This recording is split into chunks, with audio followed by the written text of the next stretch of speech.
Arjoon and others against Maria Daniel. Oh, Mr. Garcia and Mr. Hussain, I must apologise first of all for the delay in starting this morning, but we are now ready to begin. So, Mr. Garcia, I think you're opening. Yes, please, my lord. Much obliged. My lords, of course, should it please you, my name is Kerwin Garcia, and I appear for the appellant. Mr. Fayed Hussain, Senior Counsel, appears for the respondent. My lords, this appeal involves the respondent's challenge to the conduct of the receiver, the appellant, among other things, but ultimately in respect of her decision to enter into an agreement for the sale of the third respondent's assets on November 25, 2019, with closing of that sale contemplated to have occurred on December 16, 2019. By an ex parte interim injunction obtained from the High Court on the very December 16, 2019, the appellant was restrained from completing that sale pending the hearing of an inter partes application to continue that injunction. Nonetheless, that injunction was set aside by the High Court following the inter partes hearing, but it was later restored by the Court of Appeal. That injunction is still in effect, and so the contemplated sale never took place and was lost. We say that the Court of Appeal was wrong to have restored the injunction.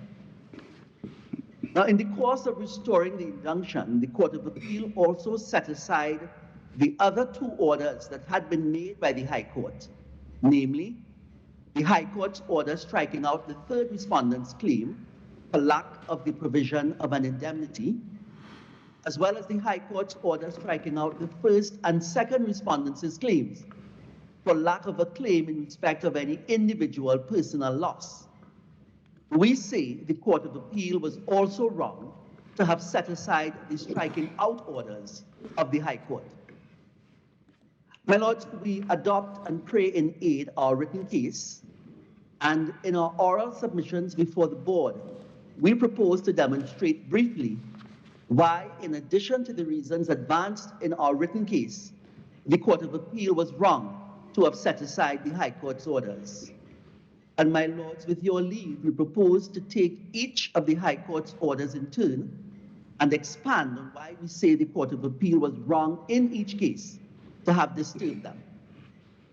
For convenience and for consistency, my lords, with the parties' respective written cases, we shall, in our submissions before the board, refer to the Bankruptcy and Insolvency Act of Trinidad and Tobago as the BIA, to the Companies Act as the CA, and we shall also refer to the litigants as, on the one side, the appellant or the receiver, and on the other side, as the respondents or KGC or the Arjoons.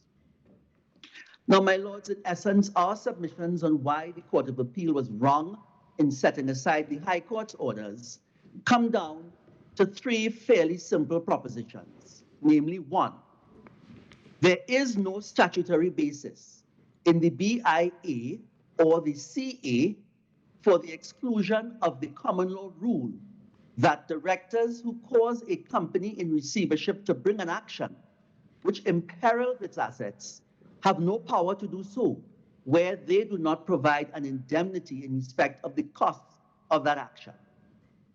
Two, there is no statutory basis in the BIA or in the CA in an action to enforce the performance of a receiver's duties for departing from the common law rule that the proper party to bring such an action for damage caused to the company is the company itself, and that directors do not have standing to bring such an action.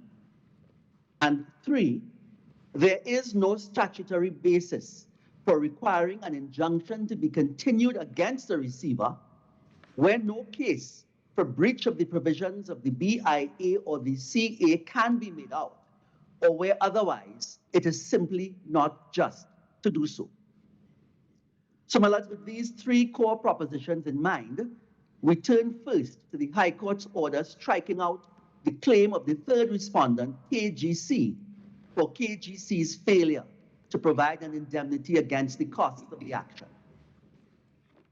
My lords, the Court of Appeals set aside that order because, as it said at paragraph 2 of its judgment, and we can turn that up, my lords, at electronic file page 88, the need for a company in receivership to provide a third-party indemnity cannot, the Court of Appeal found, be elevated to a precondition for a debtor company in receivership that wishes to maintain an action which it is lawfully entitled to do by statute.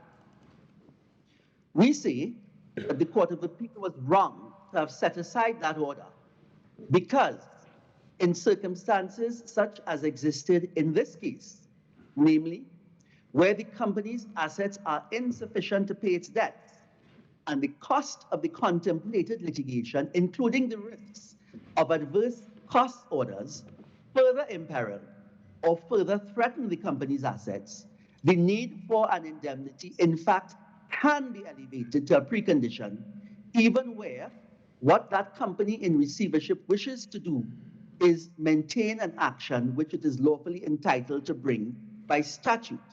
And my lords, we make 4 points in this regard. First, we see that there is nothing unusual or objectionable in there being an interplay between the exercise of statutorily given rights on the one hand and common law rules regulating their exercise on the other. And one example of this is in the regulation of the mortgagee's statutorily given right to sell by the common law rule restraining its exercise on condition of payment of the mortgage debt into court. In Trinidad and Tobago, that statutorily given right is, of course, conferred by Section 39(1) of the Conveyancing and Law of Property Act. See here, tab 44 of the authorities bundle. There is, therefore, we say, my lords, no novelty in the interplay between the conferral of statutorily given rights of action and common law rules restraining their exercise in appropriate circumstances. Second, we say that on the facts in this case, that is to say, where the company's assets are insufficient to pay its debts, it is right to elevate the requirement of an indemnity to a precondition. And on this point, we say that requiring an indemnity as a precondition to maintaining an action in such a case does not run contrary to, but in fact is entirely consistent with the policy of the BIA in at least 2 respects. First, one of the policies of the BIA is to allow a receiver to realize the security interests of those on behalf of whom he is appointed. In this regard, we say that this is made clear by Section 16A of the BIA at tab 40 of the authorities bundle. Requiring an indemnity preserves the assets out of which the security interest is to be realized, and therefore is consistent with the rights of the receiver recognized in Section 16A of the BIA. Second, insofar as rehabilitation is concerned, and insofar as at paragraph 27 of its judgment, pick that up, my lords, at electronic file page 100, the Court of Appeal referred to the express policy basis of the BIA as being to balance the rights of the secured creditors and the rehabilitation of the debtor company. We see that it is entirely consistent with the object of rehabilitation to require a company whose assets are insufficient to pay its debts to provide an indemnity in order to protect the company's assets from becoming further imperiled by litigation. In the absence of an indemnity, my lords, the business's prospects of rehabilitating itself would, we say, obviously be worsened by its assets being eroded by the cost of the litigation. We should point out, though, that the notion of rehabilitation being an express policy basis of the BIA was, in our respectful submission, not correctly examined by the Court of Appeal in the context of the facts in this case. We accept that as Part 5, that is to say sections 26 through to 51 of the BIA, does provide for rehabilitation by making provision for an insolvent person to make what is called a proposal to his creditors, and that term is defined in Section 3 of the BIA as a proposal for a composition, an extension of time, or for a scheme of arrangement in relation to debt repayment. Proposals are a means under the BIA by which a debtor can attempt to rescue its business. But the point, my lords, is that KGC never made any proposal and never sought to avail itself of the rehabilitative provisions in Part 5 of the BIA.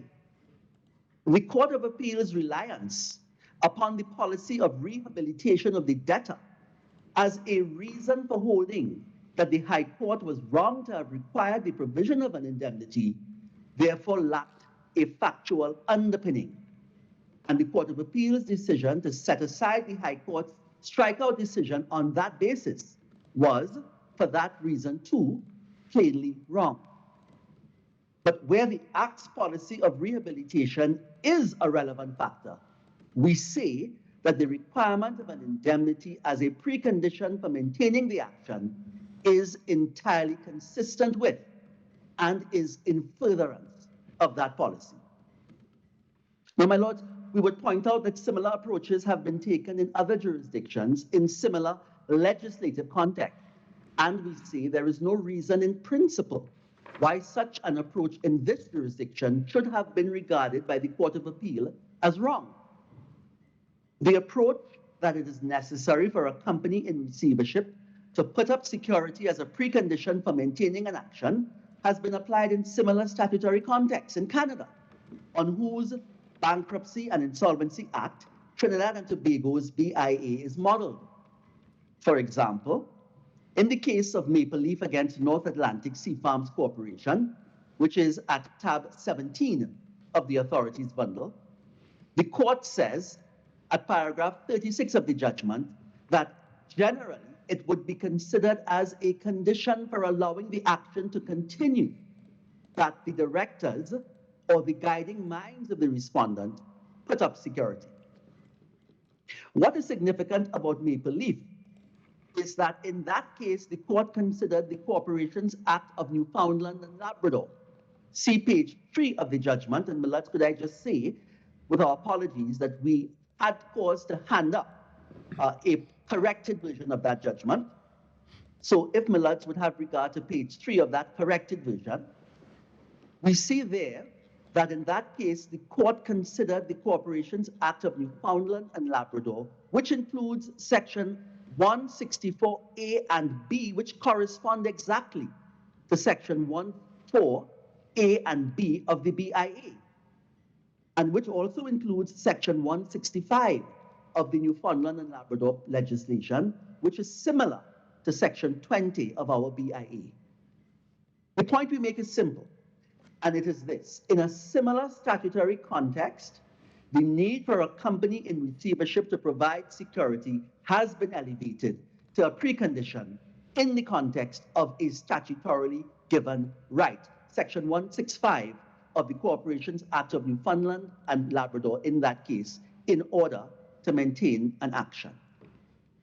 So, my lords, for all of these reasons, we say that the Court of Appeal was wrong to have found that the need for a company in receivership to provide a third-party indemnity cannot be elevated to a precondition. Indeed, it would seem quite odd.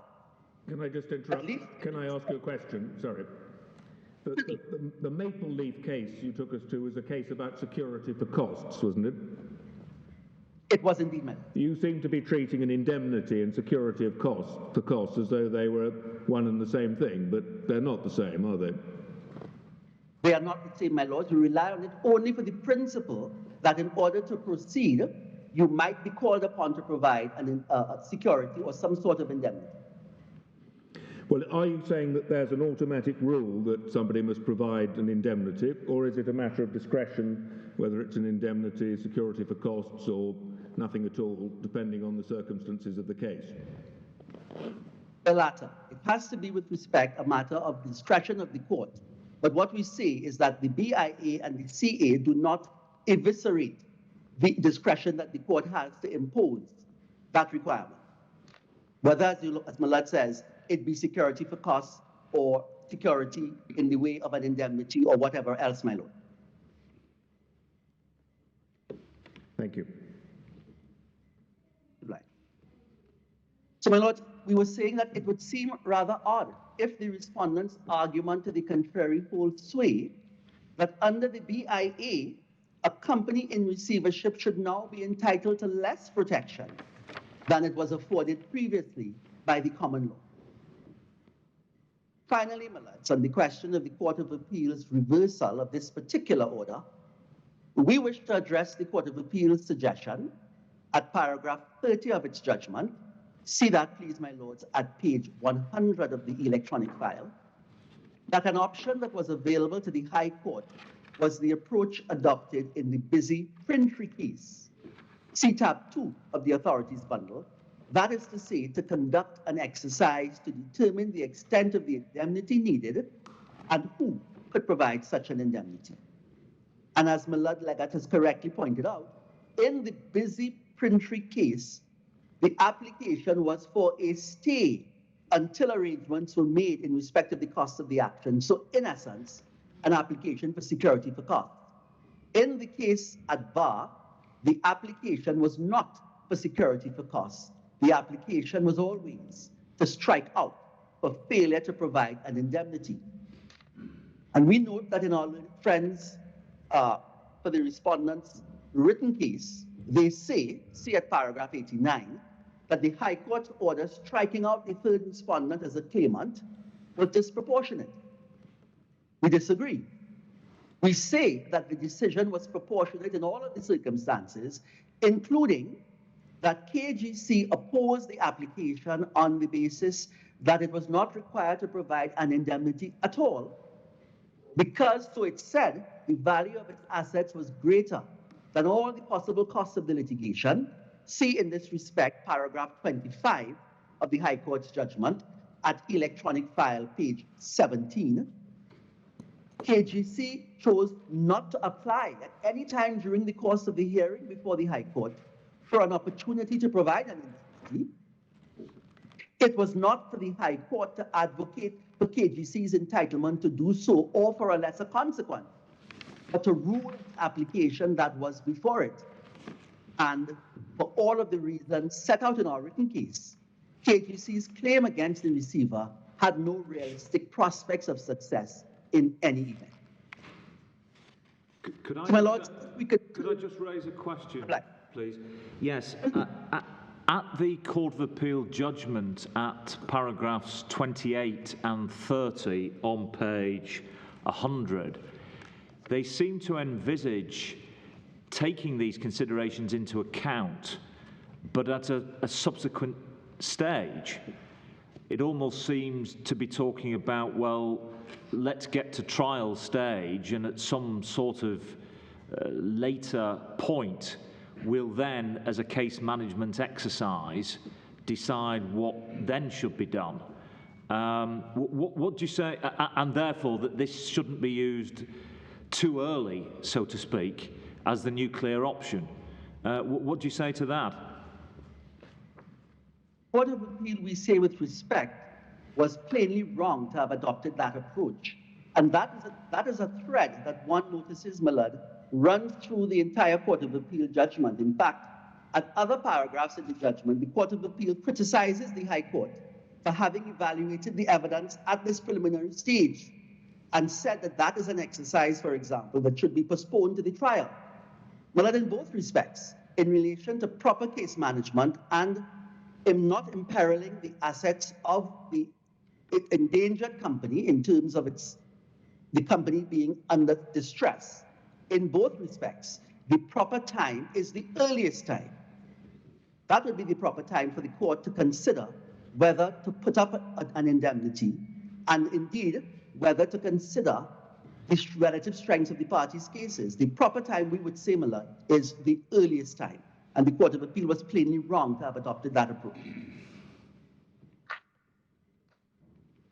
Thank you.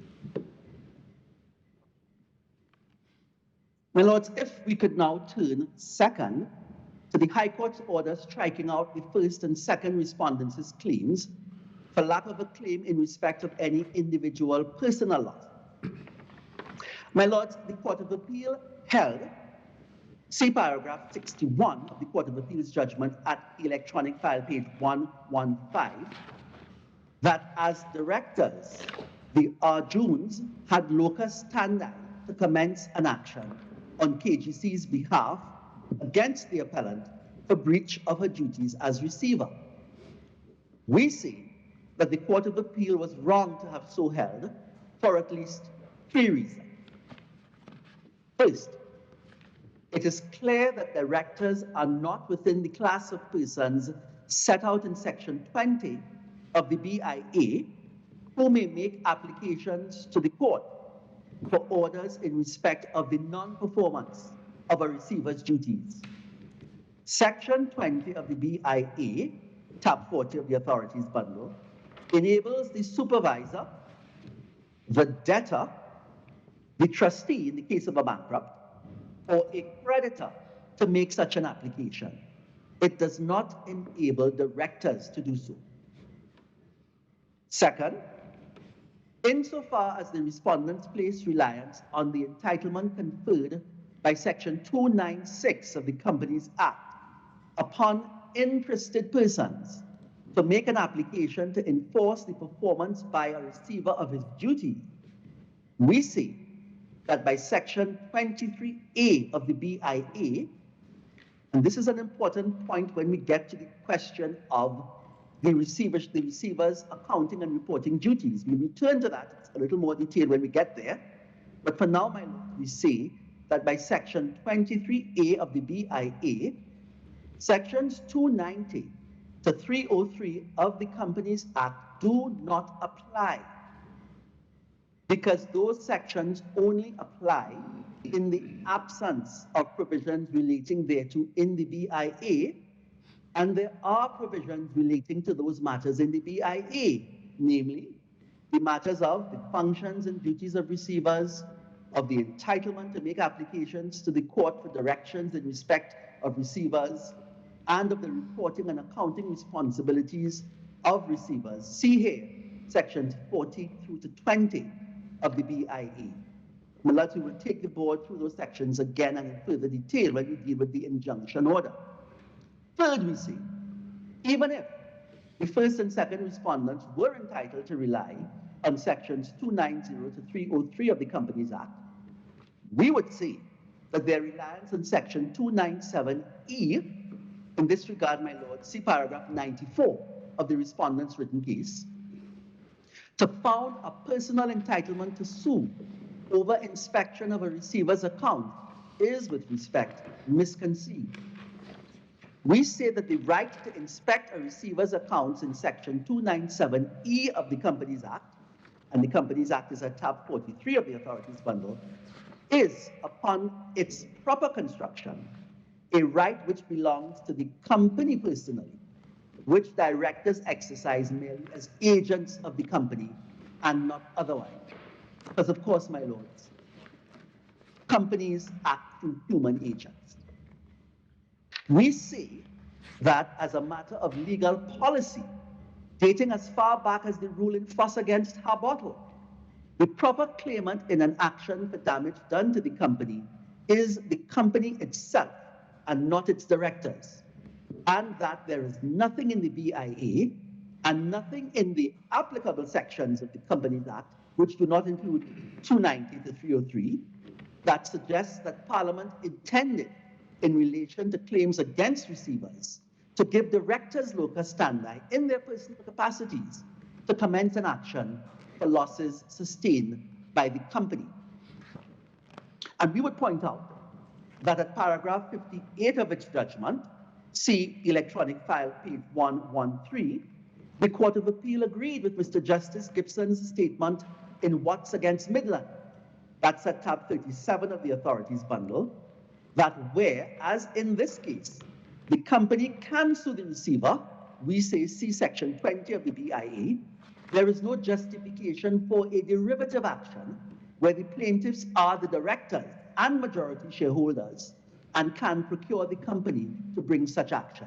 We say that that is precisely the position here, and that in the absence of any claim for loss in their personal capacities, of which there was none here, the High Court was right to have struck out the claims of the first and second respondents, which were claims in respect of loss to the company, and that the Court of Appeal was wrong to have set aside the High Court's order in this regard. My lords, if we could turn lastly to the High Court's order discharging the injunction. We see, in addition to the reasons we advance in this regard in our written case, that the Court of Appeal was wrong to restore the injunction because there was no serious issue to be tried, either in relation to A, the alleged breach by the appellant of her accounting and reporting duties, or B, to her alleged breaches of duty of care, that is to say, to act honestly and in good faith and to deal with the property of the debtor in a commercially reasonable manner. As to the alleged breaches of accounting and reporting duties, the respondents alleged breaches of, first, section 14F of the BIA. We see here paragraph 18 of the statement of case at electronic file page 179, and B, section 297E of the Companies Act. We see here paragraph 17, Roman 1 of the statement of case, as well as of section 297F of the Companies Act. See here paragraph 17, Roman 3 of the statement of case. And we find those references, my lord, at electronic file pages 178 and 179. The BIA makes provision at section 14C through to G and sections 15F to H for a receiver's accounting and reporting duties. There is no absence of provision in the BIA relating to a receiver's accounting and reporting duties. The Companies Act also makes provision for a receiver's accounting and reporting duties. See section 297D to H at tab 43 of the authorities bundle at page 2905. By section 23A of the BIA, whereas here the debtor is a corporation, the provisions of section 290 to 303 shall apply in the absence of provisions relating thereto in the BIA. Since there is no absence of provisions in the BIA relating to a receiver's accounting and reporting duties, the provisions of sections 290 to 303 of the Companies Act, including of section 297D to H, the accounting and reporting duties of a receiver, do not apply. That leaves the respondent with just section 14F of the BIA as the only applicable section. May I just ask you a question? Certainly, ma'am. Section 297 of the Companies Act requires the receiver to keep detailed accounts of all transactions, and in D and in E to keep accounts of his administration, which shall be available during usual business hours for inspection by the directors of the company. Now, I'm not clear why that requirement is not still applicable despite the BIA. My lords, much obliged, my lord. We see that it is not applicable because section 23A of the BIA, just give me one moment to pick it up, please, my lords, says that where the debtor is a corporation, the provisions of that raft of sections in the Companies Act from 290 to 303, of which, of course, 297 is an element, shall Can you apply. give us the page number for that, sorry? Can you give us the page number for the provision you're relying on? Yes, my lord. I am on the Bankruptcy and Insolvency Act, which is at tab 40 of the authorities bundle. And my lords, I will tell you the page in particular. Section 23 is 2865. 23A. And that's to be found, please, my lords, at page 32 of the authorities bundle. Sorry, 2865. 2865, beg your pardon, of the authorities bundle. Well, So, my lords, what we... Yes. 23A tells us that the provisions of the of sections 290 to 303 of the Companies Act shall apply in the absence of provisions relating thereto in this Act. So, are there relevant provisions in the BIA? There are. And those, please, my lord, are to be found in sections 14 and 15 of the BIA. So at sections 14 and 15 of the BIA... Just give us a moment to find them. 14, that's back at 2861. Yes, my lord, and 2862. So we see... Which provision in particular in sections 14 and 15 do you rely on for that?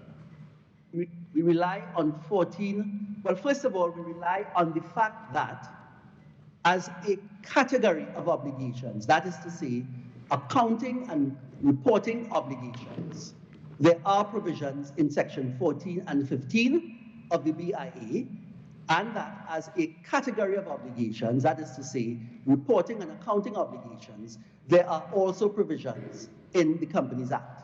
So we start with that broad observation, please, my lords. As a category, there are provisions in both acts.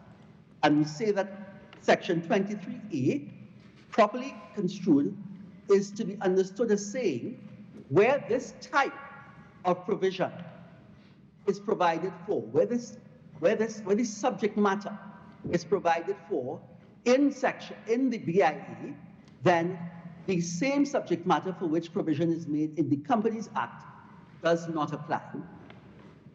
So we start with the broad category of responsibilities. Specifically, we would say that we look at 14E, F, and G, and at 15, G, H. But say, my lords, that must be right for this reason.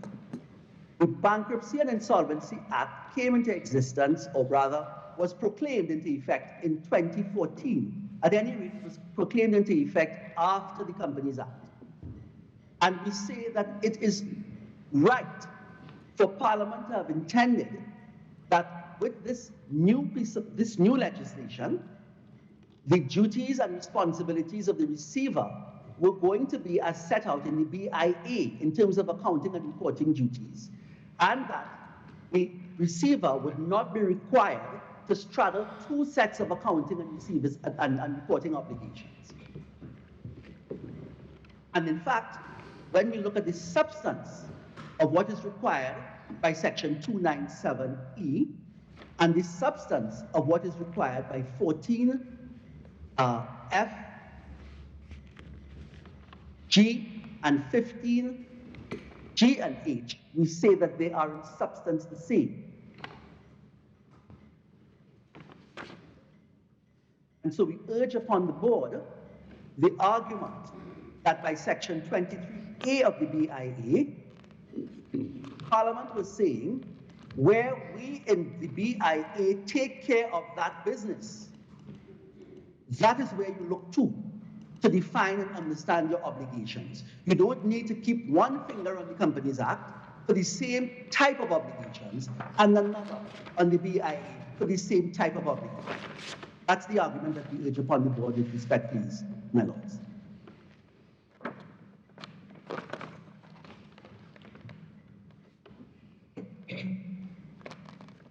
So, just looking at 14, I mean, the structure of E, F, and G appears to be that the receiver has to prepare, as it were, an opening statement at the outset of a receivership, and then interim reports, and then under G, a final report, and these are submitted to they're provided to the supervisor, the debtor, which would be the company, and any creditor of the company who requests a copy. Have I got that right?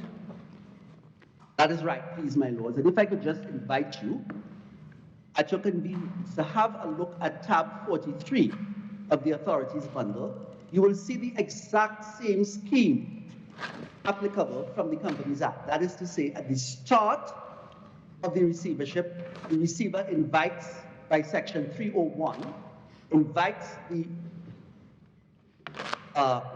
debtor company to provide to the receiver a statement of affairs, and that thereafter, the receiver, within 14 days, 301, subsection 1, subparagraph B, within 14 days after the receipt of notice. One moment, Ms. Garcia. You really need to give us the electronic page references for the provisions that you're citing. I do apologize. Tab 43, 2907, my 2907, my apologies. Sorry, I can't. 2937, did you say? 07. Oh, 2907, I'm sorry.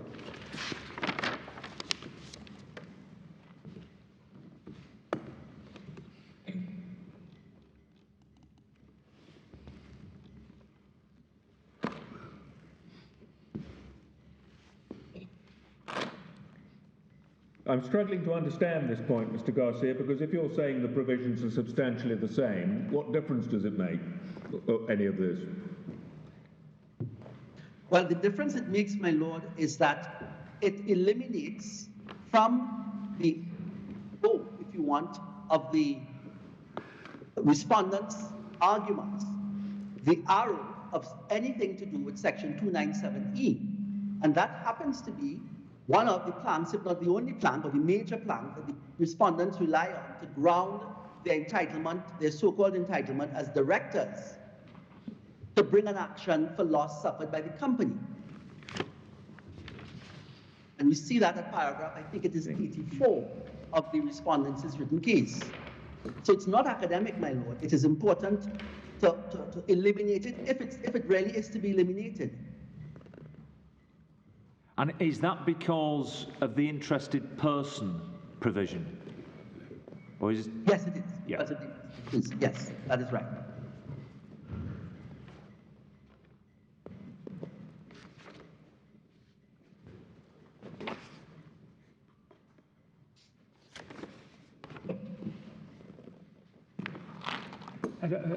So is the argument that effectively the reporting obligations of a receiver under the Companies Act have, by virtue of section 23A of the BIA, been superseded by the reporting provisions that we find in section 14 of that act?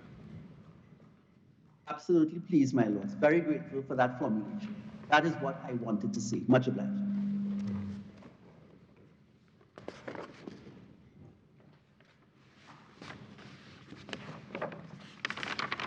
I take it the receiver is subject to the jurisdiction of the supervisor. That is also absolutely correct, please, ma'am. Yeah.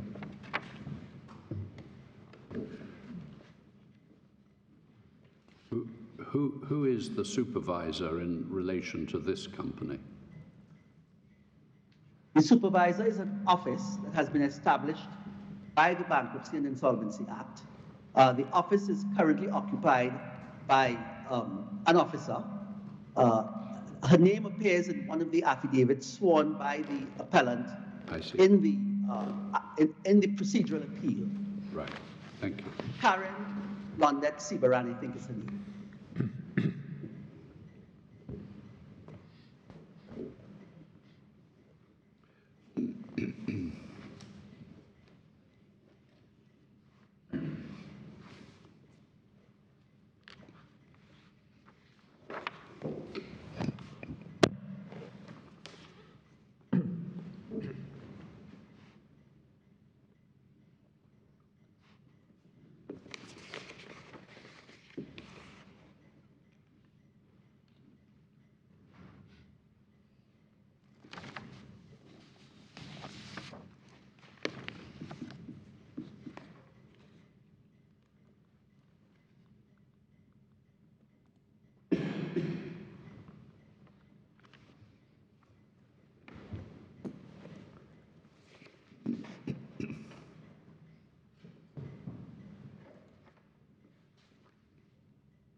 Have you finished? No, my lord, I was waiting for an indication. So, my lord, much obliged. My lord, we say that leaves the respondents with just section 14F of the BIA as the only applicable section in respect of which a claim of breach of the appellant's accounting and reporting duties can be sustained. And as to this, we say that the evidence is clear, and we make just 5 short points. First, the obligation under 14F of the BIA is to prepare interim reports in accordance with the bankruptcy rules. Well, as we say, it is important to recognize, we apologize, I don't think either me or my learned friend were precipient enough to put before you section 215.5 of the BIA, but I think my learned friend will not quarrel with me when I say that by section 2155 of the BIA, every person who contravenes or fails to comply with a provision of the BIA commits an offense, and there are certain criminal consequences. What we say is that the obligation under section 14F is to prepare interim reports in accordance with the bankruptcy rules, for breach of which there are criminal consequences, that there are no bankruptcy rules, and therefore a person cannot be sanctioned for failing to prepare interim reports in accordance with them, and there can therefore have been no breach by the appellant of an obligation to prepare interim reports in accordance with such rules where a criminal sanction applies in respect of their breach, and there are no such rules. We say even if the appellant were to be left stranded between rules and regulations, and we accept that pursuant to section 268 of the Act, again, neither my friend nor I were precipient enough to put that before you, but I'm sure my friend will agree that pursuant to that section, the minister may make regulations, and regulations were made. So that's what we mean when we say even if the appellant were to be left stranded between the absence of rules and the presence of regulations, the evidence is that the appellant did not turn a blind eye to her reporting obligations. The evidence is first that she was told by the supervisor that she simply could not provide copies of those reports to the supervisor on account of the absence of such rules. And here we see paragraphs 8 and 9 of the appellant's affidavit filed in the procedural appeal at volume 4 of the electronic bundle, pages 1662 to 1663. Second, the evidence is that the appellant on her own initiative engineered a solution in which the supervisor was persuaded to accept interim reports under section 14F using different forms, namely the form in Schedule 2 to the regulations. And we see here paragraphs 10, 11, and 12 of the appellant's affidavit in the procedural appeal at electronic file pages 1663 to 1664. And, my lords, the evidence is that further, the appellant provided copies of those interim reports to the supervisor. We say fourth, that these interim reports were also disclosed to the respondents, if only by way of their attachment, as exhibits MD 46 and MD 47 to the appellant's affidavit filed on July 6, 2020. See them, my lords, at pages 1674 to 1687 and 1700 to 1703.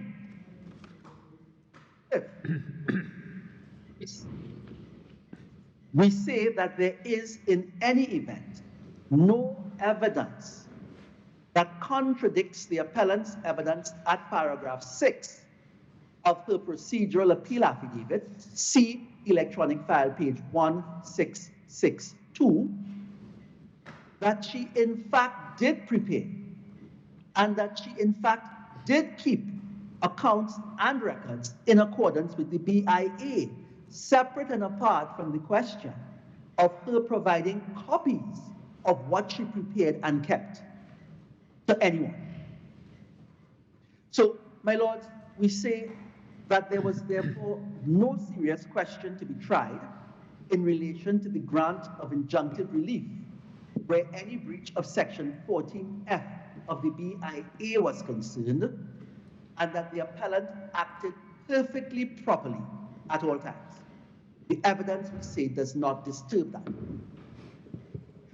Now, as to the alleged breaches by the appellant of her duty of care, that is, to act honestly and in good faith, and to deal with the property of the debtor in a commercially reasonable manner, we say that there was also no serious issue to be tried, because even in the context of statutory provisions such as section 14A and 14B of the BIA, the threshold is extremely high to make out a triable issue in a claim against the receiver for breach of the duties alleged in this particular case.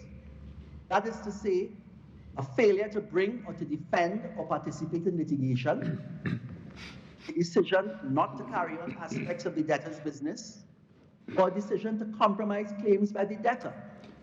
Mr. Garcia, on this part of the case, the difficulty I have is that the judge didn't find there was no serious issue to be tried, did she? She said, for example, in paragraph 165, there's more merit in the reasons advanced by the defendant when compared to the claimant's assertions. That's just saying she thinks on the material she's got, it looks as though the defendant has the better of the argument, but that's not saying there's no serious issue to be tried. It is not. I accept that, please, my lords. Some of the learning in Trinidad and Tobago is that one looks at the relative strengths of the parties' respective cases. And I submit that that is what the learned judge was addressing her mind to. So, not using the classic and time-honored phrase, serious issue to be tried, she nevertheless addressed her mind at this stage as to whether there was any relative strength sufficient on her looking at the evidence at this stage, at this preliminary stage, to justify the injunction being granted and the case moving forward. That's what she means, I think, by that passage, ma'am. Mr. Garcia, I apologize for taking you out of order and going back to something that you dealt with a little while ago. But when you, just after you took us to the case of Maple Leaf, you were asked a question by Lord Leggett, which I think, from recollection, was concerned with the need for directors bringing an action in the name of a company to provide an indemnity. And I understood you to say that that was a matter for the discretion of the court rather than an absolute rule. That is correct. Yeah. Now, I'm wondering, I've just been looking since you made that submission to us. I've been looking at what was said in the case of Tudor Grange by the Vice-Chancellor, which is on page 2775 to 6 is a relevant passage. And he puts it in terms of the powers of the directors, and it's really nothing to do with the court. It's a rule of company law, the way he is describing it, that on the authority of the Newhart Developments, which he doubts but was bound by, company directors have a residual power to bring proceedings even after a receiver has been appointed. But the way he puts it is to say they have no such power if bringing the proceedings would place the assets subject to the charge at risk. So he's putting it in terms of the vires of the directors, in which case it would be, I think, an absolute rule. Unless I've misunderstood something, or it may be that the rule has developed. You've referred us to quite a lot of jurisprudence in the Caribbean, and it may be it's developed differently there. I don't know. It has not, my lord. May I put it this way? We are happy, of course, for it to be regarded as a situation in which directors have no power.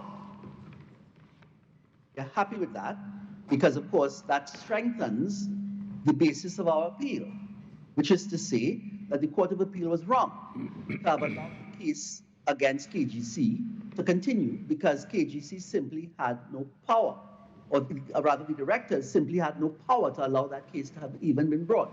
Yes.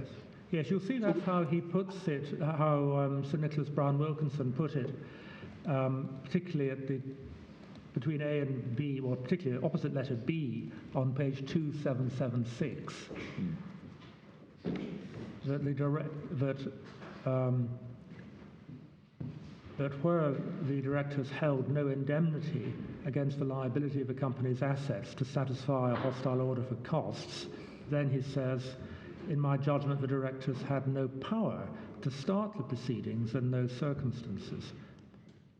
Yes, absolutely, my lord. Could we say this? That remains the position in Trinidad and Tobago. We see the Busy Printers case, although the Busy Printers case was a case akin to an application for security for costs. We say that where proceedings have been brought in the absence of such a power, one can't ignore them. The proceedings have been filed. And it is, the court has a discretion to say these proceedings must go on its own, and the court has the power. If, as in this case, a party such as the appellant says to the court, here court, the directors have never had any power, they are approaching this debate on the basis that they never are required to provide an indemnity. They are not asking you for permission to do that, and therefore you should strike it out. That's the discretion. But the directors, the rule, as Millard put it, is a rule of virus, and the directors have no power to cause the action to have been brought. Thank you. Much obliged. Let me say that it is only in an exceptional case that courts will interfere in actions or decisions by a receiver. And we say here, see, for example, Crown Trust against Rosenberg at tab 6 of the authorities bundle, page 2195, including in particular, we would say, paragraphs 65 and 77 at pages 2208 and page 2209. This, my lords, was not an exceptional case. As the Court of Appeal itself correctly found at paragraph 70 of its judgment, page 118, the court will not interfere with a receiver's decisions so long as his actions are within the confines of reasonableness, i.e. the test is a high one. The threshold is high. With respect to the claim that the appellant failed to provide information to prospective financiers, and in particular, in my learned friend's written case, much ado is made of Maritime and Andrew Ferguson, we say that the evidence said to support this breach also did not cross the high threshold required to establish a serious issue to be tried, or if you prefer, my lords, relative strength to justify the grant of immunity. We make 7 short points in this regard. 1, whatever financial information there was to have been provided was limited to KGC's rental business, because that was the only business that was being carried on at the time. Can I interrupt? Sorry. Could you slightly more slowly repeat this first point, because I'm afraid I just couldn't catch it at all. Certainly, ma'am. My Lord, what we see is that insofar as so 14A of the BIA deals with the duty of care, splits it up into two parts, 14A and B. 14A, act faithfully, etc. 14B, deal with property in commercially reasonable manner. Insofar as the respondent's case goes, we say, and we've dealt with the accounting and receivership, accounting and reporting responsibilities, beg your pardon. We are now moving on to deal with 14B, which is the duty to act in a commercially reasonable manner, which I think is how they put it in their statement of case. We'll take you to that shortly. And we say that with respect to a large part of what they rely on in this part of their case is the alleged failure to provide information to prospective financiers. And so we're moving on to see that the evidence said to support that alleged failure, which amounts in the respondent's case to a breach of section 14, it might be A, but the pleading it looks more like 14B from the pleading. We'll take you to that, whichever it is. We say that the evidence said to support that breach did not cross the high threshold required. And we make 7 short points in that regard. The first is that insofar as financial information is concerned, the only financial information that there was to have been provided was limited to KGC's rental business. That was the only... I'm sorry to interrupt you, Mr. Garcia. The sound quality is not excellent, I'm afraid. We hear you perfectly well if you speak slowly, the way I'm speaking at the moment. But if you speak at in a normal way, as if you were in the room with us, I'm afraid we don't pick up every word. So could you please speak more slowly? Very grateful for that, my Lord. I shall endeavor to do so. Much obliged. Thank you. My Lords, we say, by way of advancing 7 short points, that whatever financial information there was to have been provided was limited to KGC's rental business, because that was the only business that was being carried on. We say, see paragraph 14 of the appellant's affidavit in opposition to the injunction application at page 900. Second, we see the second respondent, Arjoon, was intimately involved in the rental business. See the appellant's affidavit in opposition at page 901, paragraph 18. Third, the second respondent, in fact, admitted that wherever there were actual rental jobs, the and her assistants were in communication with the respondents.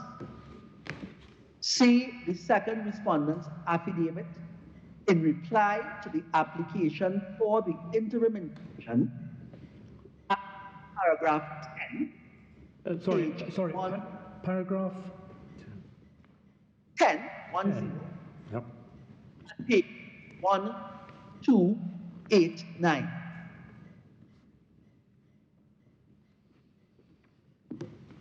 We say that the respondent's evidence was that all of the income that had come in to the third respondent, the exact sum of which he knew, was sourced by him and the first respondent personally. See paragraph 7 of the second respondent's affidavit, filed in the striking out application. That is at 1288. The respondents therefore must have had first-hand knowledge of the financial information pertaining to business, which information it would have been easy for them to share with prospective. We say, fifthly, that by clause 6A of the debenture, see file page 306, the company was required to furnish to the debenture holder bank yearly or oftener a balance sheet, profit and loss account, a trading account showing the true position of the company's affairs from time to time. We say it therefore cannot be said that any failure by the appellant to provide financial information, including cash flow statements, to potential financiers, was the true cause of any loss of financing opportunities. And finally, seventhly, we say that in any event, the appellant's evidence was that insofar as concerned the request by Maritime and Andrew Ferguson for additional financial information, given that the only business and the only income of the third respondent was its rental business, all of the cash flow information necessary for a refinancing proposal was contained in the confidential memorandum. Evidence from the respondents properly to contradict that evidence. And say here, see the appellant's affidavit in opposition to the injunction at page 908, paragraph 4. I'm sorry, 908, paragraph 44. 44. Okay. Thank you, my lord.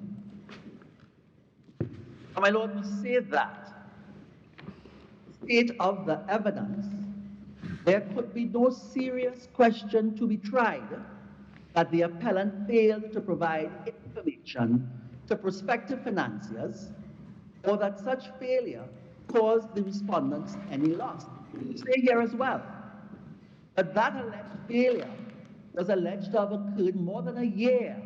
That was alleged to have occurred in 2018. More than a year before the agreement for sale was entered into, up to the time of which there were no prospective financiers in the horizon.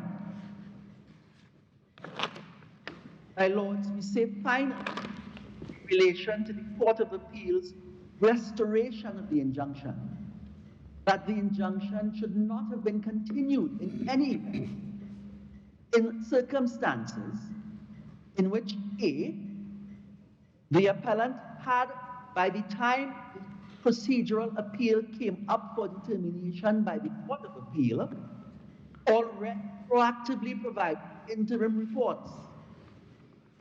And we say there were, in any event, no breach of the BIA, B, of the Companies Act could not be asserted in light of Section 23A of the BIA insofar as a and reporting are concerned. C, there was no serious issue to be tried in relation to the claim that the appellant failed to provide information to prospective financiers. And D, the same respondent assets which had been objected to by the respondents on all of the foregoing bases, and which was the subject of the application for the injunction in the first place, had already been lost.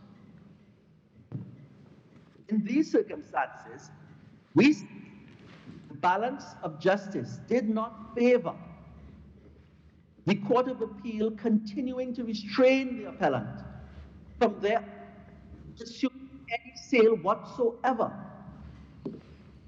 So, my lords, to conclude and to return to the core propositions which we made at the beginning of our submissions, we now say as follows.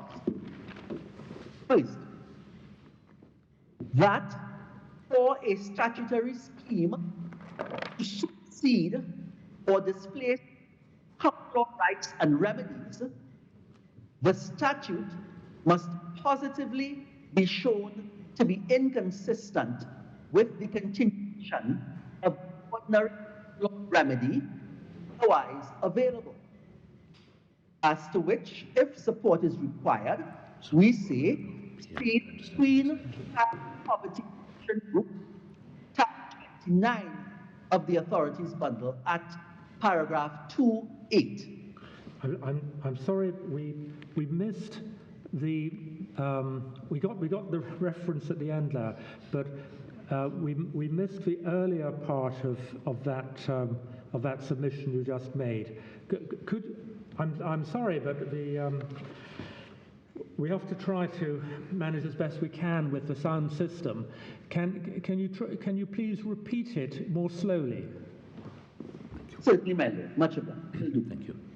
So, what we say is that for a statutory scheme to supersede or displace common law rights and remedies,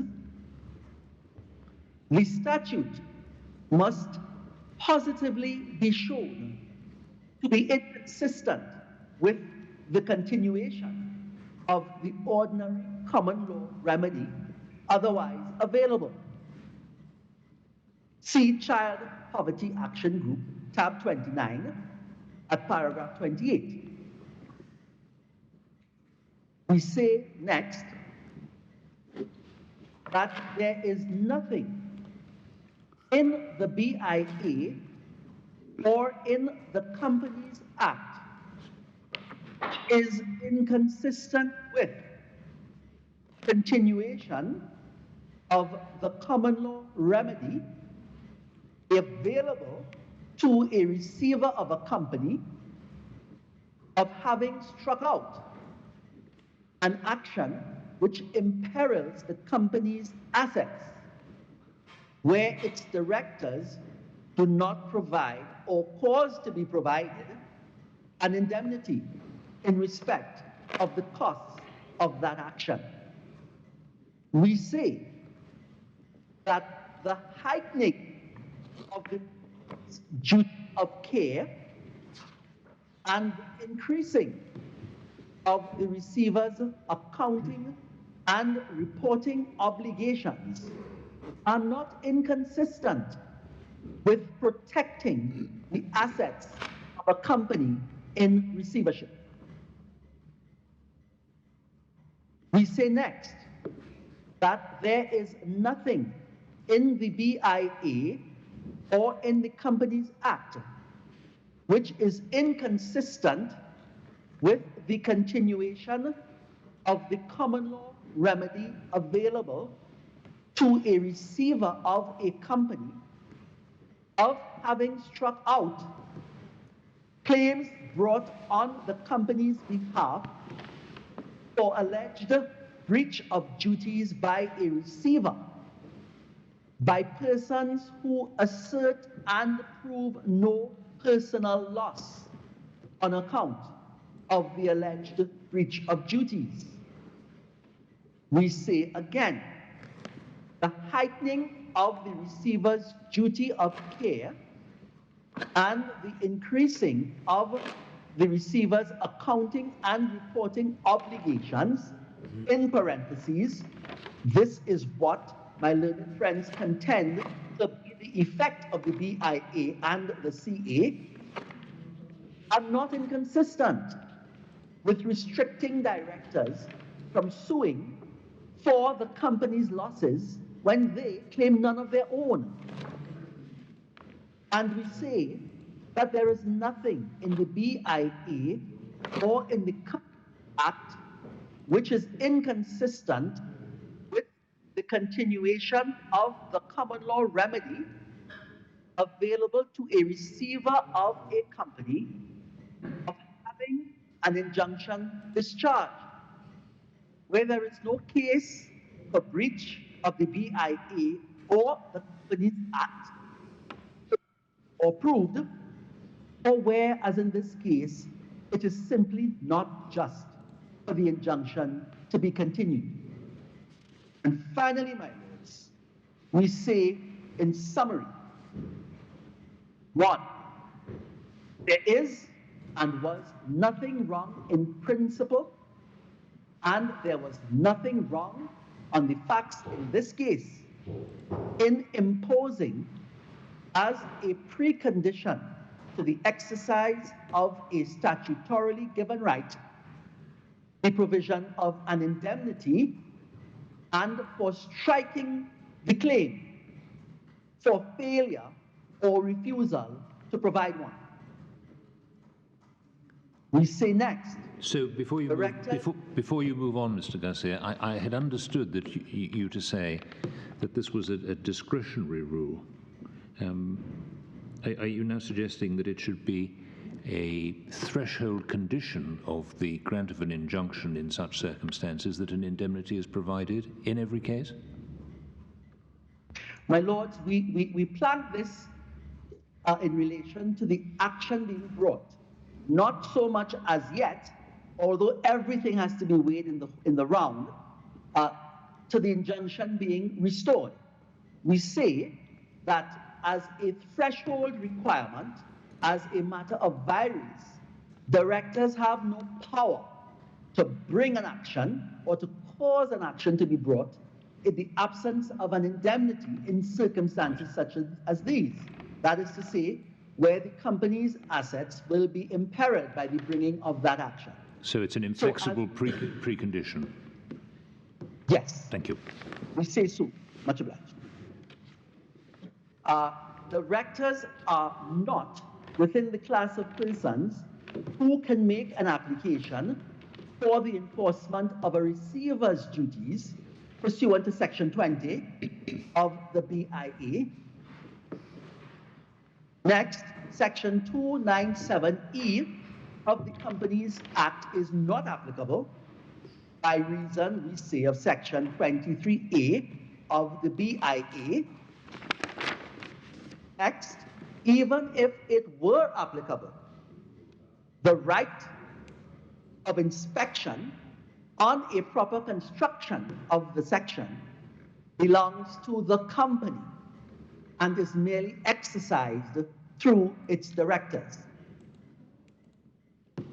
Next, given the court's policy of deference to the business decisions and judgments of receivers, there was an extremely high threshold to be crossed in order to justify the grant of injunctive relief against the receiver for breach of her duties under 14A and 14B of the BIA, that the evidence in this case failed to reach the required threshold, and that even if it did, the respondents' pleaded case was that the evidence established a breach of the duty properly to manage and established negligence, not bad faith, on the part of the appellant.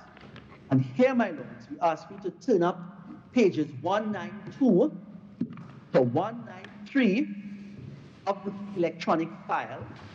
There we will see reliefs 1 through to 8 in the statement of case, which in every case asserts not a plea of bad faith, but a plea that the receiver did not properly manage the business and did not act with due diligence in managing the business.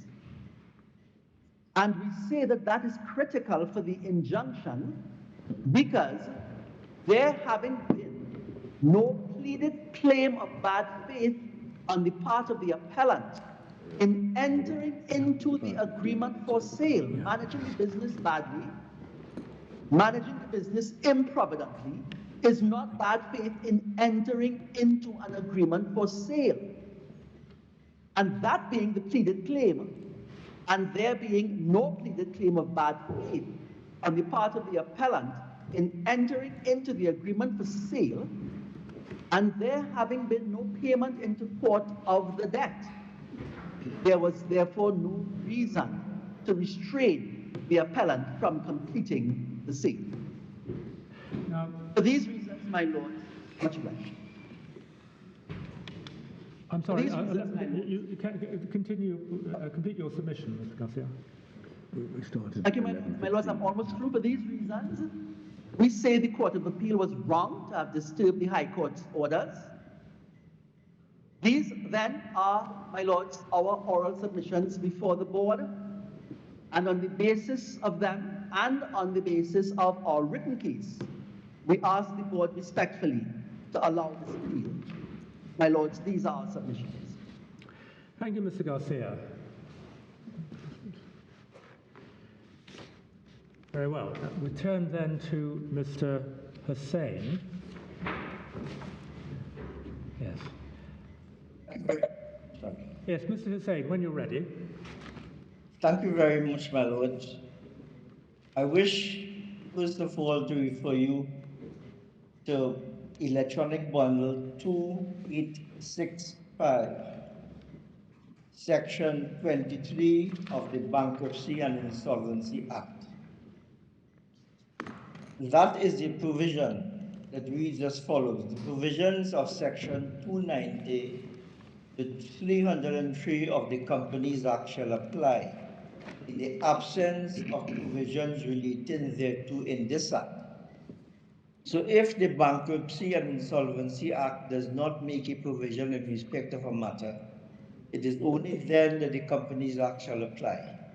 And B, where the provisions of this act are inconsistent with the provisions of section 290 to 303 of the Companies Act, this act shall prevail. So it is my submission that the primacy in terms of the legislation is the Bankruptcy and Insolvency Act, and it will be read interchangeably because there's a tremendous amount of duplication in them. The second point I wish to deal with is the locus standi of the individual claimants, that is the first and second defendants. We say they are entitled, as they did, to be a party to this action for a number of reasons. The first reason, my lord, is that they are interested persons. Within the definition of interested persons contained in section 296 of the Companies Act, which is found at electronic bundle 2904. It says that 296, the third line, on application by an interested person. If you just give us a moment. 2924 is a textbook on Canadian bankruptcy. 2904. Oh, 2904. Right. 2904, madam. I'm sorry, I misheard. That's fine. 2904 on the third line, or upon an application by an interested person. Yep. The court may make any order in things fit, including C, an order declaring the rights of persons before the court or otherwise, or directed any person to do or abstain from doing something. So what we have here is the authorization of an injunction brought by an interested person against the receiver if the receiver has not done something which they ought to do, including their statutory duties. Now, the second point is the point my lords referred to before. And if we go to 2905, Section 296E. Directors are allowed to inspect the accounts of the company at such intervals and in such form as are prescribed. Sorry, 2905 section 2905 section 2905 section 296E.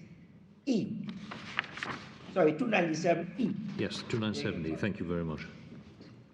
Now, the third point is that in any event, under the common law, directors had maintained their, and under the present statutory provisions, directors maintain their position as fiduciaries, even though there is a receiver appointed.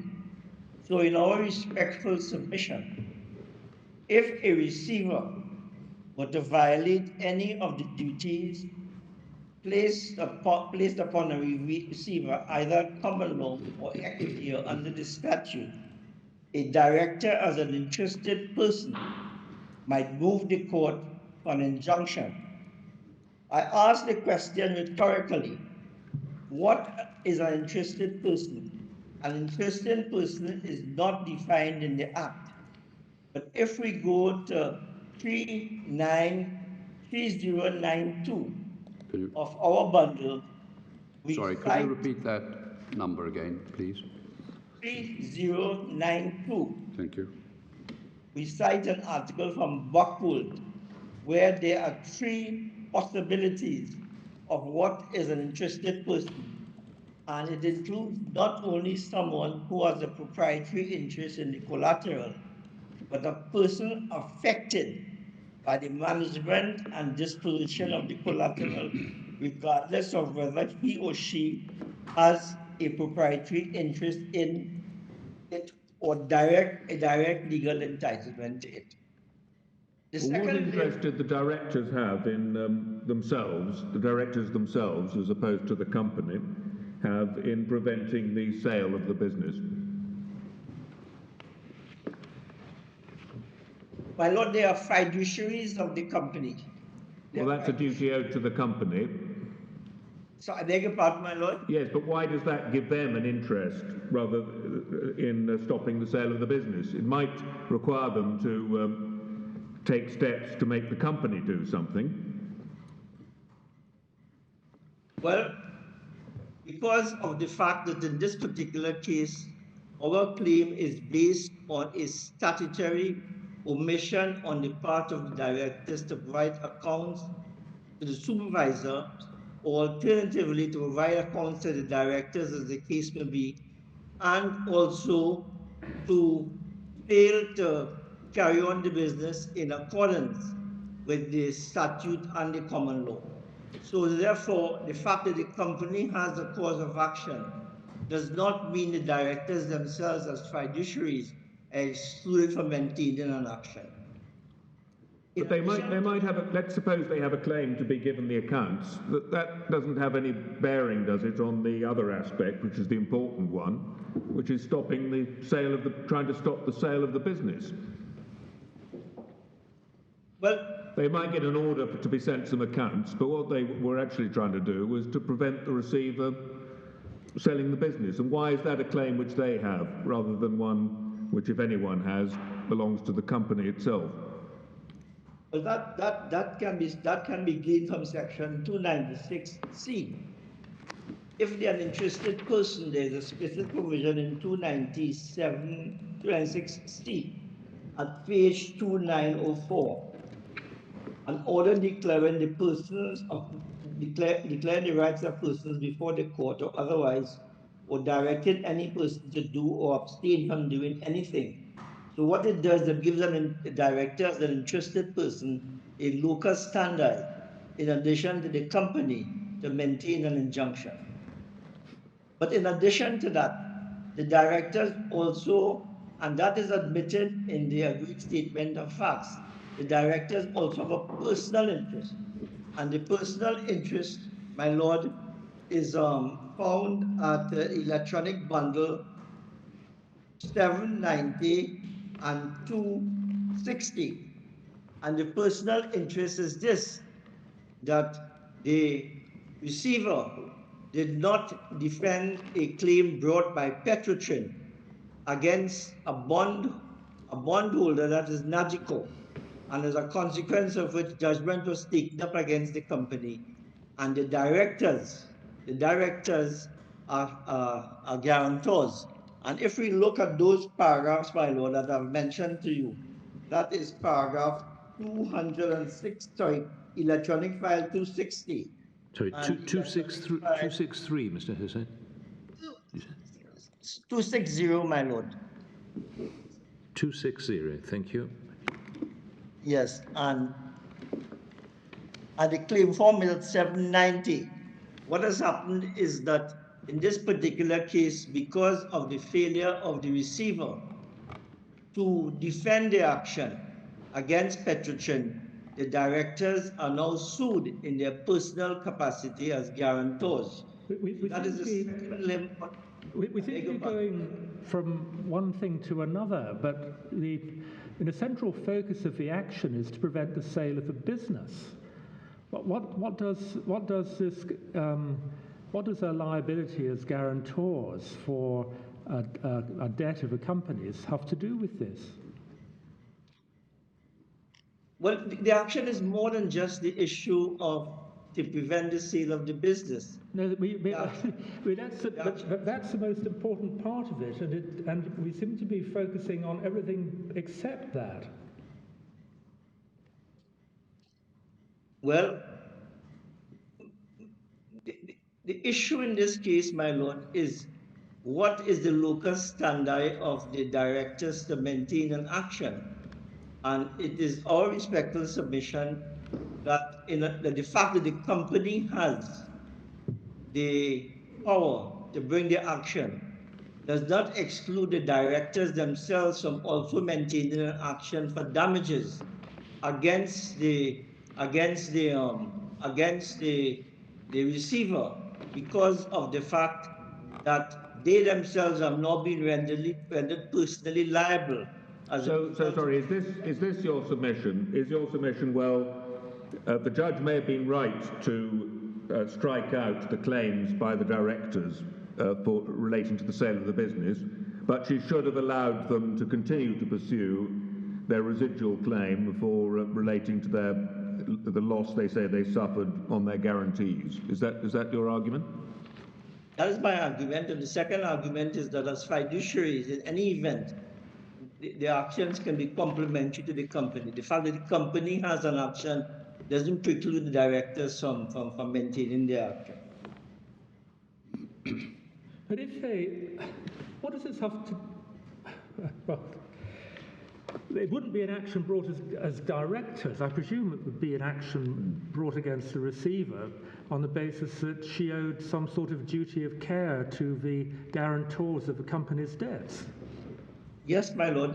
So it probably doesn't tie up with the issue of the sale of the company, but the company, the asset of the company which the director is selling, is the only asset which is available to satisfy a judgment in the event that the directors obtain a judgment for a breach on the part of the receiver concerning her failure to defend the action.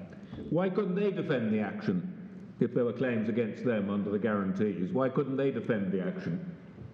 Because the action was first brought against Nagico, which is the insurance company which issued the bond, and then subsequently, after Petrotrin succeeded on a default judgment against Nagico, the action was then brought against the directors by Nagico, and we have exhibited the claim form on the proceedings. They were not sued by Petrotrin. Nagico was sued. Well, couldn't they have caused Nagico to defend the action in their role as directors?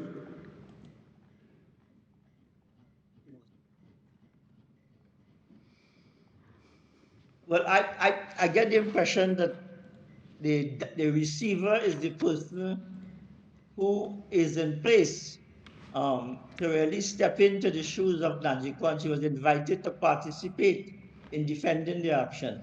But the receiver did not defend the action, and the receiver, and therefore the judgment was picked up against Najiko. It's going to be difficult in those circumstances for the directors to intervene in the action, because it might very well be that Najiko might not claim the guarantees against them, as the case would be. Is subsequently, after the default judgment was picked up because of the refusal to defend the claim, it is only then that Najiko maintained the actions against the first and second directors. Mr. Hussain, I am slightly confused by this submission, because it now seems to be that you are submitting an almost separate reason for the directors to be actually making this claim. Let's put that to one side. Let's just assume that they have no claim as guarantors under a particular set of facts. Are you then accepting that it is only the company that has locus standi in this matter? I would not put the rule as broadly as that for two reasons. The first reason is that the legislation which was passed by the Parliament of Trinidad and Tobago in the Bankruptcy Act as well as the Companies Act now embraces a wider array of persons who have the ability to maintain the action against the receivers.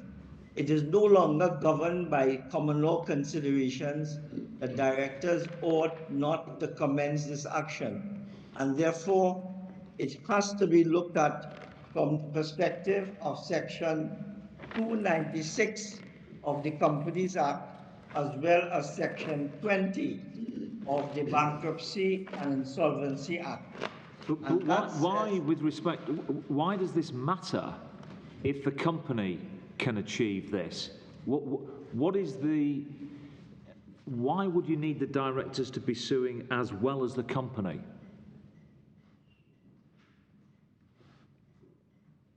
Well, my lord, the answer is very simply this.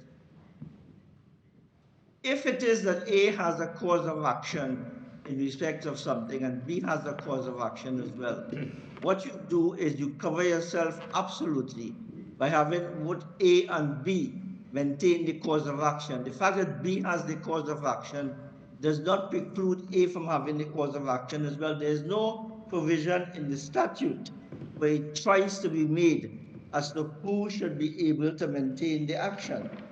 In fact, if you look at Section 20 at Electronic File 2864, it says where the court on the application of the supervisor, the debtor, the trustee, in the case of a bankrupt, a creditor is satisfied that the secured creditor, the receiver, the debtor is failing to, or has failed to carry out any duty imposed on this part, the company, the court may make an order on such terms as the things fit. Now, in my respectful submission, even though that section does not say interested party, what it does is that it gives the court a very wide power to protect the company and to protect the assets of the company, to read together and properly construe the 296, because not only is the receiver now has a statutory obligation to protect the company, but the receiver has a statutory obligation to protect all those persons who are other creditors and persons who may have some claim against the company's property as a result of the receiver's action or otherwise. So therefore, out of an abundance of caution, and also in addition as fiduciaries of the company, in addition to maintain their personal claim which arose out of the neglect of the receiver, they are entitled to maintain this action so as to preserve the only asset that the company has.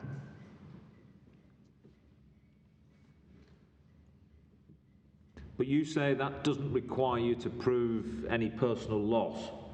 You don't have to plead as a director, any personal loss. You've got the right of... I've identified, my lord, to you the personal loss, and the personal loss is the amount of money which is covered by the bond, and which damages flowed as a result of the fact that the directors failed to defend the action, as a result of which an action is now commenced against the director, which they are personally liable.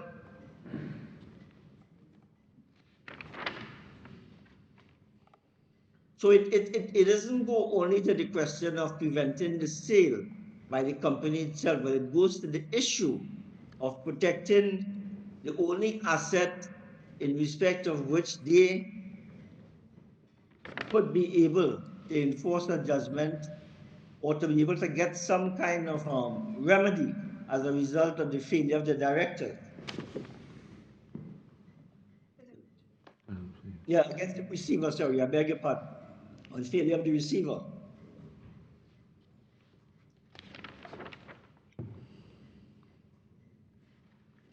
Now, my lords,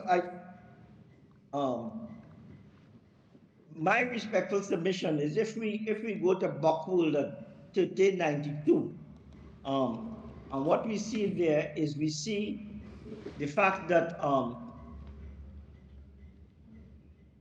we see at 1392 the electronic file, we see that now the action that will be commenced against the receiver is no longer confined to the person who has a proprietary interest, but anyone who has a legally recognized claim or entitlement, and that is where the statute deviates from the common law.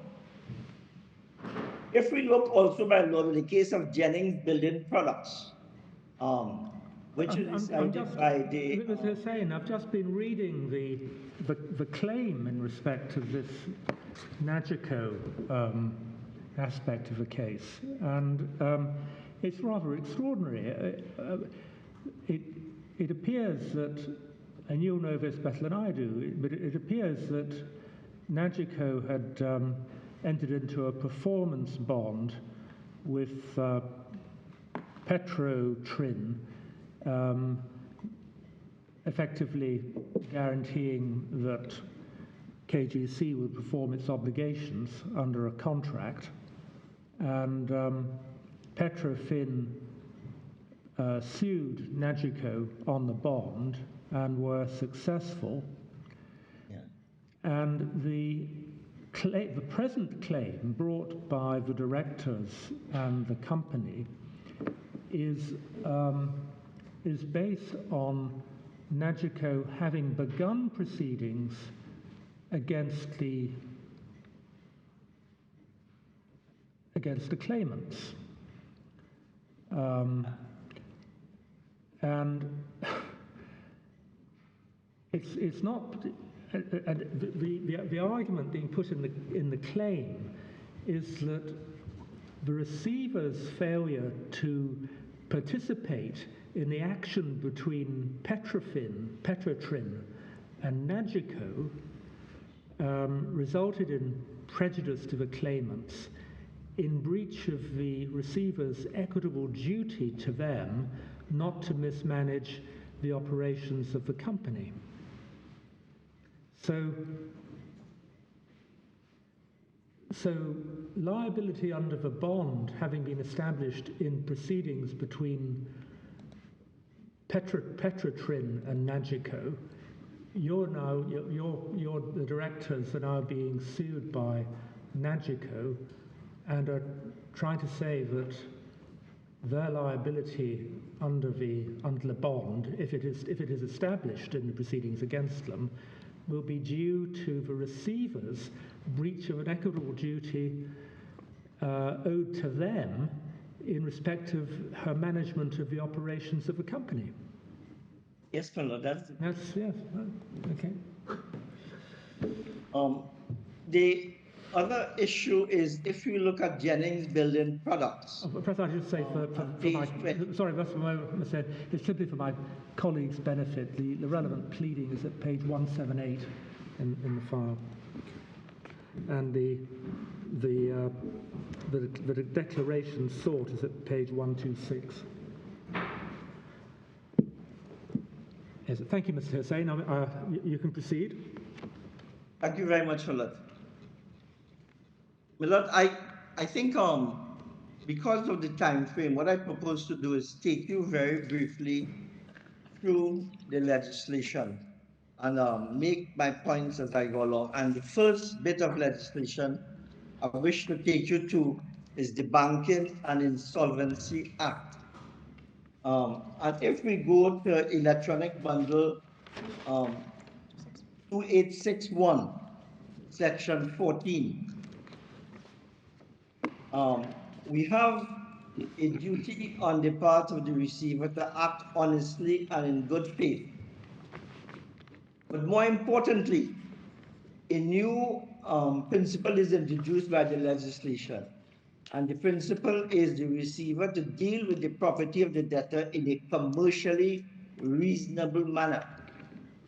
Now, that is not the first instance where that principle of commercially reasonable manner is introduced, because the commercially reasonable manner is also found at section 15 at electronic bundle 2862, section 15E.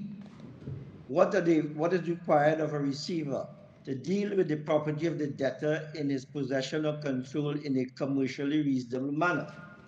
It is also found, my lords, at page 200, paragraph 295 of the Companies Act, and that is at electronic bundle 2904. Now, it is no longer a situation where, under the common law, protection is given in respect of the sale itself. The question of bona fides and the question of mala fides, Mr. Learned Friend is relying upon. That is no longer the law. The receiver now has an obligation to act in a commercially reasonable manner. So once you are appointed receiver manager and you begin the process of management of the business, you have to act in a commercially reasonable manner, both in respect of the company and in respect of other creditors, as the case may be. Now, in addition to that, the receiver also has obligations under the bankruptcy rules, and has obligations to file reports, and those are contained in section 14 and section 15 at pages 3861 and 3862. Sorry, could you give the numbers again, please? 2861 and 2862. Yes, thank you. Same section 14 and 15, yes, thank you. 15. Keep records in accordance with accepted accounting practice. Prepare monthly summaries of his accounts of his administration. And then we go to the Companies Act, where those matters are duplicated, more or less, at 2904 and 2905.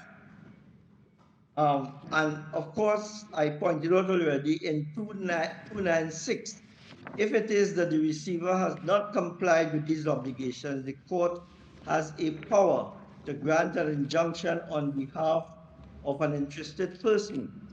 Now, the injunction provision, I might as well deal with that now. That is also at page 296C and at section 20 of 2864. 20B, restraining the secured creditor receiver, as the case may be, from realizing or otherwise dealing with the property of the debtor until the duty has been carried out, or both. Now, it is not in dispute. It is not in dispute that the receiver did not file account until well after this matter had begun, and well after the many calls of not acting in a commercially in a commercially reasonable manner took place. So even on the basis of the failure to comply with the act itself, the court is entitled to grant an injunction. Now, could I just ask you there, when the Court of Appeal reinstated the injunction, did they rely at all on that basis?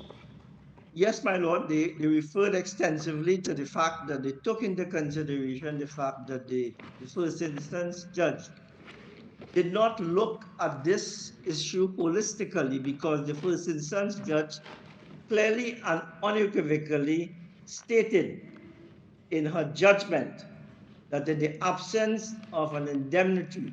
Yes, I know, but I'm just wondering whether the Court of Appeal said that it was right to impose an injunction restraining the sale of the business because the receiver had not provided accounts as required by the statute. They relied on that, not in that stark way, but they observed that the receiver did not provide accounts. But the provision of accounts and the breach of statutory duty is one thing. But we say respectfully that the failure to do so repercussed in a number of areas. The first area it repercussed on is the issue of the sale of the assets of the company. Now, the records will show that there were at least 2, probably 3 opportunities for the sale of the property. And the first issue which we deal with is the question of a company called KCL. KCL and the receiver entered into some discussions, and when the agreement was entered into on the 25th of November 2017, KCL's bid was $1 million more than Sami Multilift. Mr. Hussain, I think the answer to Lord Richard's question may be that the Court of Appeal did not base their decision on Section 20. They refer to it in paragraph 26 of their judgment, but they say that before making any order under that provision, the court would have to be satisfied of the veracity of any allegation made against a receiver, and that this would call for a thorough trial of the facts. That is very much so, and I agree with that, my lord. But the issue is, so I don't think that was the basis of their decision. It raises that issue to be tried, and that is the threshold we have to cross. It is not a question of proof; it is a question of threshold. But quite apart from the provision of accounts, it also affected the ability of persons who wanted to buy the business. For example, I dealt with the issue of KCL. KCL required 120 days to complete the sale of the business with a 5% discount. In the absence, 5% deposit. In the absence, my lord, $1 million more than Sami Multilift, with whom the agreement was entered into on the 25th of October. Was there any suggestion that they were unable to form the price, decide on the price, because of lack of information? I mean, the very fact they made an offer suggests that they felt they had adequate information. Well, the fact is that if they required 120 days and there is no information, and the receiver refused them because he said 120 days was too long, it has to be, my lord, that has to be factored in as an issue to be tried as to whether the length of period that was required was because of the fact that they wanted to do a due diligence on the issue of the accounts of the company and the cash flow and matters connected therewith. Was it? Was that the reason? No, was that the reason? Pardon, my lord? Or was the reason that they didn't have the money and they wanted time to try and raise it?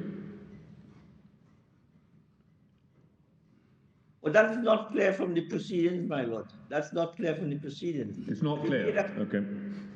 They made a clear and unequivocal offer of $35.5 million, with 35.5, my lord, because of $1 million more, $1 million more than what the other bid was. And it could be, I don't know, it could be that was because of the fact that there was no issue about being unable to raise the money. There was the issue of the question of the accounts.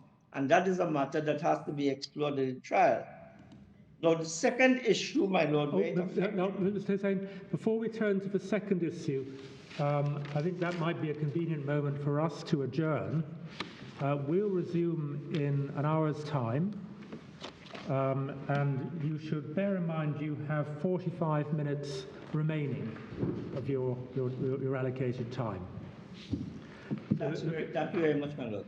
So the court will adjourn until 2 o'clock our time, which I suppose will be 5 hours earlier than that in where you are.